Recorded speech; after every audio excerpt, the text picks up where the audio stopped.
Bastos ka! Oh! Dito ka!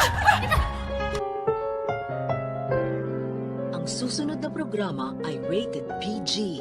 Ito ay nangangailangan ng patnubay at gabay ng magulang para sa mga batang manunood.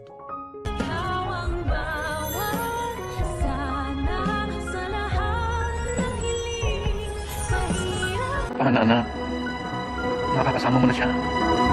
Sa tuluyan niyang pagkakaroon ng malay ni Lolo Pepe ay meron siyang matinding pasabog kay Giselle na labis namang ipagtataka ni Giselle kung sino ang tinutukoy ng kanyang papa na makakasama na nito. Na alam naman talaga natin kung sino ang tinutukoy ng matanda at ito'y walang iba nga kundi ang anak ni Giselle na akala niya ay patay na. Mas intense pa po ang magiging kaganapan sa pagitan ng mag-inang Giselle at Justin. Dahil sa muli nilang paghaharap ay hahanapin ni Giselle si Justin at sasabihan ba naman ito at pagbibintangan na baka ito ang mastermind sa pagdukot kay Lolo Pepe na agad naman ikapipikon ni Justin. Sabay sagot niya sa kanyang nanay na kung meron daw siyang pagtatangkaan ng buhay dito ay walang iba kundi si Giselle. Kaya naman si Giselle ay gulat na gulat dahil hindi niya naman akalain na masasagot siya ng gano'n ng babaeng ito na hindi niya naman kilala. At ang pakilala nga lang ni Lolo Pepe sa kanya ay isang kaibigan. Kaya naman hindi na mapipigilan ni Giselle ang sampalin si Justin. Pero hindi din naman papatalo si Justin at masasampal niya din ang babaeng pinamigay siya sa ibang tao. At makikilala na nga din natin ang guardian ni Justin na walang iba kundi si Tonton Gutierrez. At kung paano niya mababago ang buhay ni Giselle ay ang dapat natin abangan. Samantala, mukhang lumalala na talaga ang sitwasyon ni Lynette